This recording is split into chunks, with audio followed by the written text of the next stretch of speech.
पार्लियामान के फ्लोर पर आज भी जिस तरह की तकारीर हुई हैं, जो टोन और टेनर है, उससे बड़ा वाज़ेह दिखाई दे रहा है कि पार्लियामान डटी हुई है और वो सुप्रीमेसी ऑफ द पार्लियामान की आड़ ले रही है।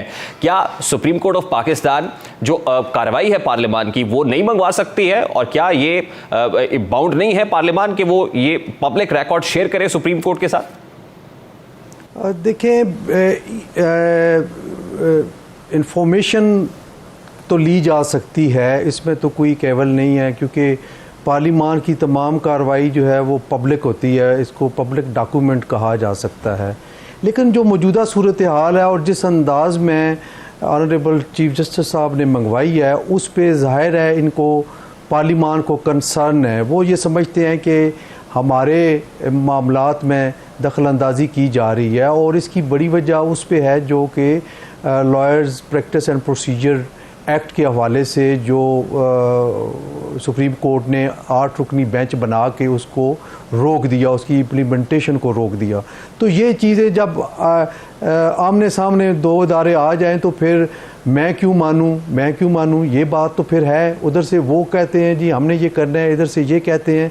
तो ये चीज़ें जो हैं ये वाकई ये एक ख़तरनाक साइड पे जा रही हैं, जिनको ऐसा नहीं करना चाहिए था।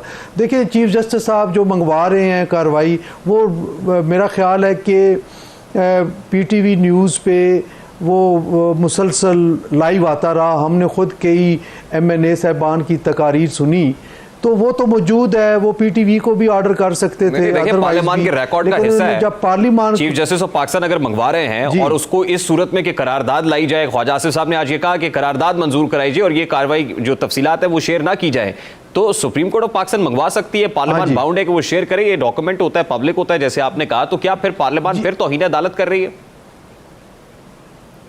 देखिए, रिकॉर्ड तो मंगवा सकती है सुप्रीम कोर्ट, इसमें तो कोई नहीं, क्योंकि ये पब्लिक डॉक्यूमेंट है। आर्टिकल वो 19A बड़ा क्लियर है।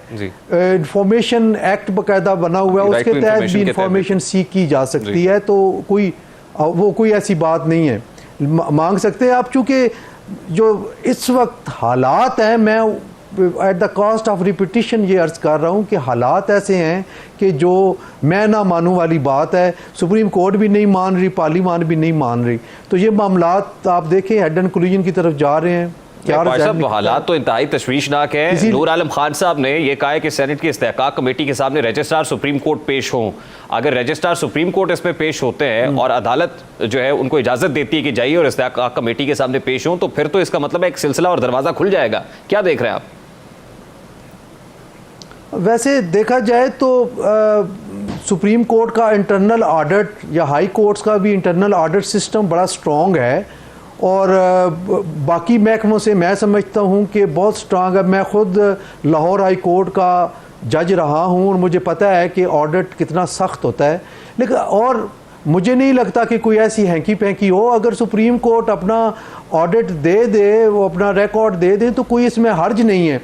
ना देने से उंगलियां उठेगी कि ये पता नहीं क्यों नहीं दे रहे, ये अल्ले तल्ले कर रहे, हालांकि ऐसी कोई बात नहीं। देखे ना, वही निजाम है सर, वाइस वर्सा है ना। वही पार्लियामान भी अगर कार्रवाई की तफसीलात दे दे जो है भी पब्लिक, तो दे दे तो अच्छा रहेगा। नहीं देंगे तो फिर कंट्रोवर्सी होगी, फिर मुतनाज़ बातें होंगी कि दे रहे हैं क्यों नहीं दे रहे।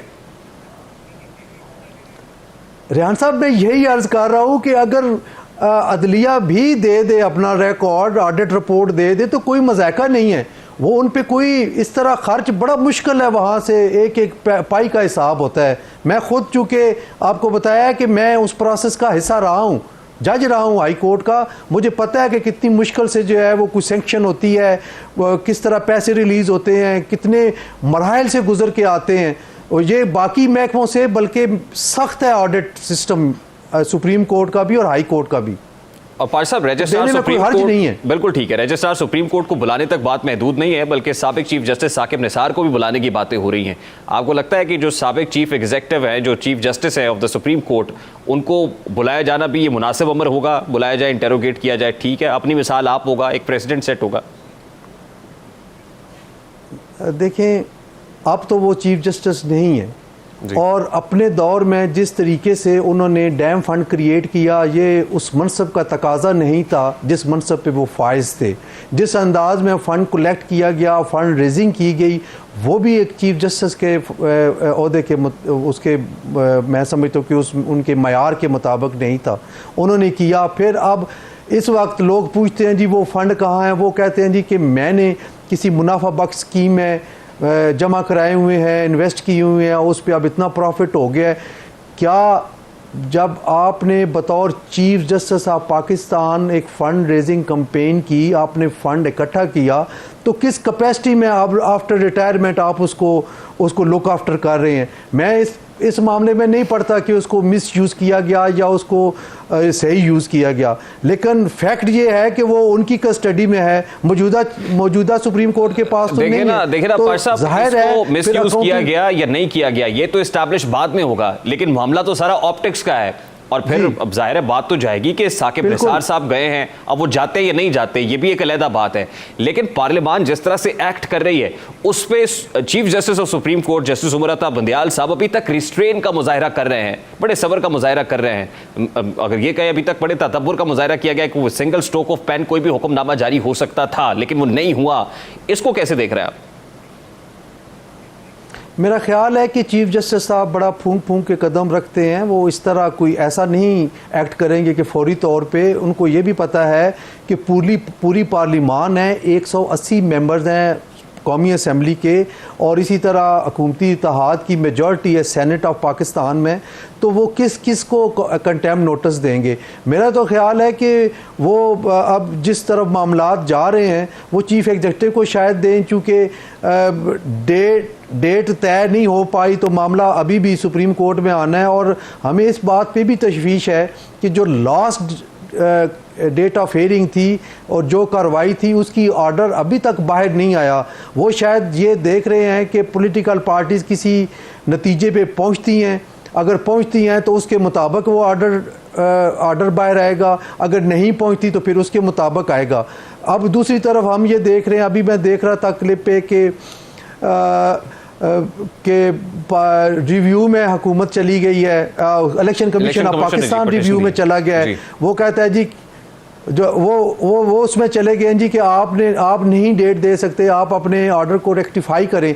तो ये चीज़ें सारी आप देखनी पड़ेंगी, ये तो एक लंबा फिर सिलसिला चल निकला है। तो अब हम ये समझने में हक बजानब है कि जब हमने डिमांड की थी फुल कोर्ट की और बड़ा मजाक बनाया कई लोगों ने, आज वो दुरुस्त साबित हो रही है। पीटीआई भी इस मामले पे है कि अगर कंटेम्प्ट नोटिस दे दें तो वो कंटेम्प्ट नोटिस की हेयरिंग फुल बेंच करे, फुल कोर्ट करे।